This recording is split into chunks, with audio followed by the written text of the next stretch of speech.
मित्रों, महाभारत में कौरवों का पांडवों से भी बड़ा दुश्मन आखिर कौन था?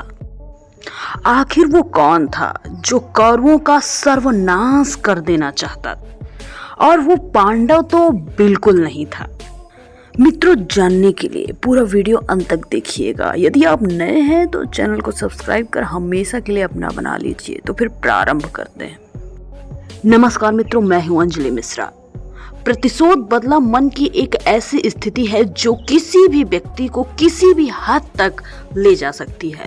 महाभारत के युद्ध के पीछे ऐसे कई कारण रहे होंगे, लेकिन उनमें से सबसे बड़ा कारण प्रतिशोध की भावना थी।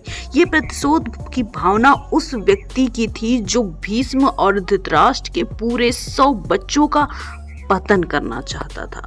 पूरे कुरु वंश का सबसे बड़ा शत्रु था वो शख्स, कोई और नहीं बल्कि शकुनी मामा थे। जी हाँ दोस्तों, जिस इंसान को हम शुभ चिंतक के रूप में पूरे महाभारत में देखते हैं, वास्तव में वो कौरवों को नष्ट करना चाहते थे। तो चलिए आज के इस वीडियो में हम देखेंगे कि शकुनी क्यों नष्ट करना चाहता था कुरुवंश, और वो धृतराष्ट्र और भीष्म से इतनी नफरत क्यों करता था। तो चलिए शुरू करते हैं। मित्रों, ऐसा कहा जाता है कि बुद्धि शारीरिक शक्ति से अधिक खतरनाक होती है, इसलिए महाभारत में शकुनी अपनी कुटिल बुद्धि के लिए जाने जाते हैं। शकुनी का जन्म गांधार के राजा सुबल के घर हुआ था। शकुनी सहित राजा सुबल के 100 पुत्र और एक पुत्री थी, जिनमें से शकुनी सबसे छोटा पुत्र था। राजा सुबल की एक बेटी जिसका नाम राजकुमारी गांधारी था, देखने में बेहद खूबसूरत थी, लेकिन राजकुमारी गांधारी को मांगलिक श्राप मिला था।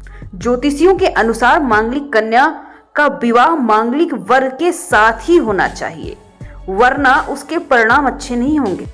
और कहा गया कि शादी के बाद भी हो सकती है दूल्हे की मौत। इन सभी दोषों को दूर करने के लिए ज्योतिषियों ने राजा सुबल को सुझाव दिया, अगर मांगलिक लड़की की शादी किसी जानवर से करा दी जाए और शादी के बाद उस जानवर की कुर्बानी दे दें तो कन्या उस मांगलिक श्राप से मुक्त हो सकती है। तब राजा सुबल ने अपनी पुत्री का विवाह एक बकरे से कर दिया और उसकी बलि चढ़ा दी। परिणाम स्वरूप गांधारी मांगलिक श्राप से मुक्त हो गई, जबकि हस्तिनापुर में भीष्म पितामह चाहते थे कि धृतराष्ट्र का विवाह हो जाए। और मित्रों, उस समय पूरे भारतवर्ष में गांधारी की सुंदरता की चर्चा थी, इसलिए भीष्म ने गांधारी से धृतराष्ट्र का विवाह करने का निश्चय किया।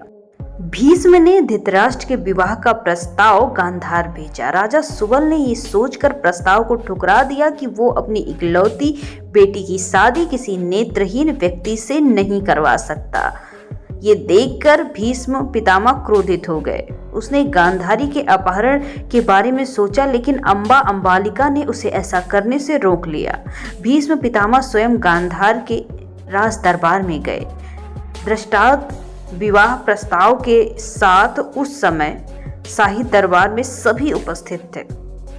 शकुनी भी दरबार में भीष्म से क्रोधित होकर राजा सुबल से कहा, यदि आप मेरा प्रस्ताव स्वीकार नहीं करेंगे तो मैं तुम्हारे छोटे से राज्य पर आक्रमण करके उसका अंत कर दूंगा। तब राजा सुबल को यह प्रस्ताव स्वीकार करना पड़ा और उन्हें गांधारी का विवाह धृतराष्ट्र से करने के लिए मजबूर कर दिया गया। शकुनी अपनी बहन गांधारी से बहुत प्यार करता था और गांधारी का विवाह उसकी इच्छा के विरुद्ध होता देख वो बहुत क्रोधित हुआ और शकुनी ने भीष्म को इन सब का कारण माना। तब से शकुनी भीष्म से बहुत नफरत करता था। शादी के बाद धृतराष्ट्र को इस बात का पता चला कि गांधारी पहले से शादीशुदा थी और वो उसका दूसरा पति था। तब धृतराष्ट्र को बड़ा क्रोध आया और वो गांधारी के पिता राजा सुबल को इन सब का कारण मानने लगा। धृतराष्ट्र ने राजा सुबल समेत पूरे परिवार को जेल में डाल दिया। हर दिन उन्हें खाने के लिए केवल एक व्यक्ति का खाना दिया जाता था। किसी का पेट कैसे भर सकता है? सबका पेट। कुछ समय बाद राजा सुबल को एहसास हुआ कि ये उनके परिवार के धीरे धीरे भूखमरी से मरने की सजा थी। तब राजा सुबल ने क्रोधित होकर कहा कि हम में से किसी को तो बदला लेना होगा। और राजा सुबल ने यह निश्चय किया कि वो सारा भोजन उनके सबसे छोटे बेटे को दे दिया जाए ताकि उनके परिवार का कोई व्यक्ति जीवित रह सके और अपनी मौत का बदला ले सके। सुबल के सभी पुत्र एक एक करके मरने लगे।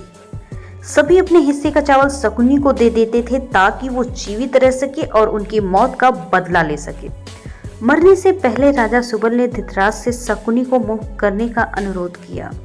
उस समय धृतराष्ट्र की 100 संतानों का जन्म हुआ और वे बहुत प्रसन्न हुए, जिसके कारण धृतराष्ट्र ने राजा सुबल के अनुरोध को स्वीकार कर लिया। शकुनी ने अपनी आंखों के सामने अपने पूरे परिवार का अंत होते देखा। मृत्यु के समय राजा सुबल ने शकुनी को पूरे कुरु वंश को खत्म करने की कसम खिलाई और मन्नत को याद रखने के लिए उन्होंने शकुनी का एक पैर घुमा दिया ताकि वो जीवन भर याद रख सकें कि उसे कुरु वंश से अपने परिवार की मृत्यु का बदला लेना है। पिता की मृत्यु के बाद शकुनी उसकी रीढ़ से ऐसा पासा बनाया जिसमें शकुनी की वसीयत की संख्या दिखाई गई।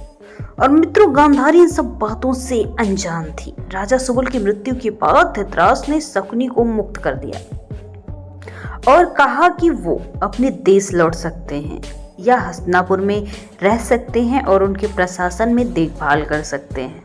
शकुनी ने अपना बदला लेने के लिए हस्तिनापुर में रहने का फैसला किया। शकुनी धीरे धीरे सबका विश्वास जीतने लगा। दुर्योधन ने अपने वफादार काम के कारण उन्हें अपना मंत्री बनाया।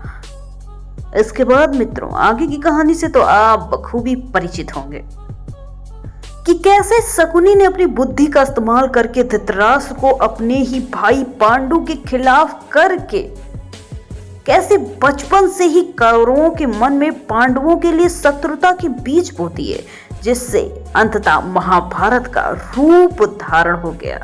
तो दोस्तों, यही कारण थे शकुनी चाहते थे कि पूरे कौरव और भीष्म का नाश हो जाए।